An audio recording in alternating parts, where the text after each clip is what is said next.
Assalomu alaykum hurmatli domla. Men 663 guruh talabasi Hamidov Abdulaziz bo'laman. Xo'sh, raqamli iqtisodiyot va innovatsiyalar fanidan qishloq xo'jaligi mahsulotlarini to'g'ridan-to'g'ri sotish uchun raqamli platforma mavzusi bo'yicha taqdimot tayyorlaganman. Taqdimotimizning asosiy maqsadi bu qishloq xo'jaligidagi tovarlar mahsulotlarni shu fermerlar tomonidan yetishtirilgan meva sabzavotlarni o'rtakashlar vositasisiz, ya'ni o'sha brokerlarsiz to'g'ridan-to'g'ri iste'molchilarga yetkazish. Bu yerdagi asosiy muammolar bu vositachilar zanjiri, ya'ni brokerlar. 3-5 ta qo'ldan o'tgandan keyin, ya'ni 3-5 ta broker fermerlardan sotib olgandan keyin narx 40-60% ga sun'iy ravishda ko'tarilib ketadi. Keyingi navbatda bu fermerlar zarari, ya'ni fermerlar haqiqiy bozor narxidan 40% kamroq sotishadi. Logistika, ya'ni mahsulotlarning 20-30% yo'lda iste'molga yaroqsiz holga keladi. Ya'ni unga transport vositalarining sifatli emasligi, infratuzilmaning yetishmasligi va o'sha saqlovchi yashiklarning soz holatda bo'lmasligi misol keltirish mumkin. Ma'lumot yo'qligi, ya'ni fermerlar bozorda talabidan bexabar. Kirish to'siqi, ya'ni kichik fermerlar tomonidan bozorga kirish o'ta murakkab.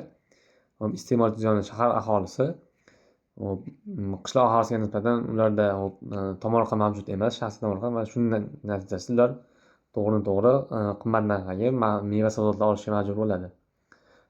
Taklif etayotgan yechim bu Agroconnect ilovani taklif qilaman. Ya'ni bunda fermerlar o'z mahsulotlarini yuklashi, narx belgilashi, buyurtmani qabul qilishi, to'lov olishi mumkin. Iste'molchilarga nima beriladi? Bu yerda iste'molchilarga mahsulot tanlash, onlayn buyurtma berish, uygacha yetkazib berish va sifat kafolati ta'minlanadi.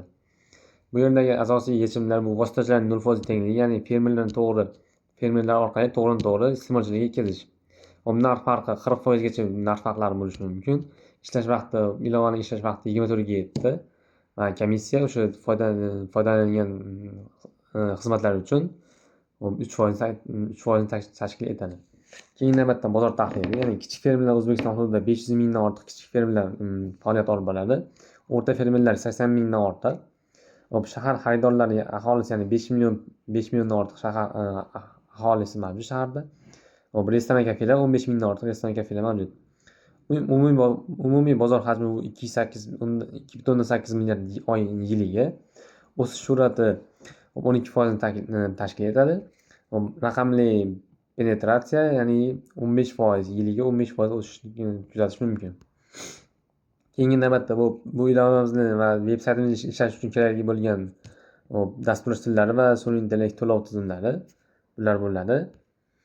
Keyingi navbatda biznes modelimizning daromadliligini ko'rib chiqadigan bo'lsak, komissiya, ya'ni har bir sotuvdan ko'rsatilgan xizmatdan 3% dan 5% gacha komissiya olish mumkin.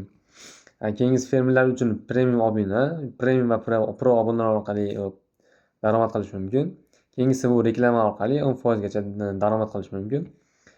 Bozor tahlili, ya'ni fermerlarga qancha mahsulot sotgani va kimga sotish kerakligi haqidagi ma'lumotlarni AI orqali aniq tahlil qilish orqali bu 5% ga daromad olishimiz mumkin.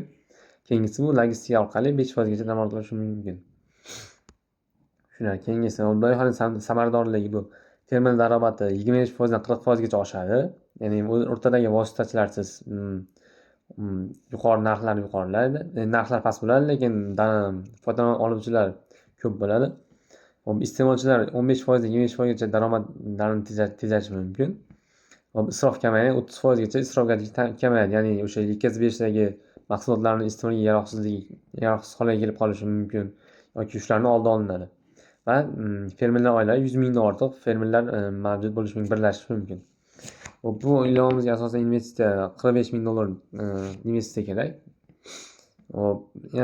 O'sish oylari, ya'ni 8-12 oygacha bu ilova passiv faoliyat olib boradi va 3 yillik o'rtacha o'sish 150% tashkil etadi.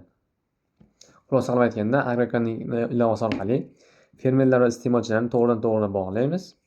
Milliy raqamli iqtisodiyot strategiyasiga katta hissa qo'shamiz va 3 yilda 100 mingdan ortiq fermerlarni birlashtiramiz va keyinchalik Markaziy Osiyo bo'yicha kengash imkoniyati mavjud bo'ladi.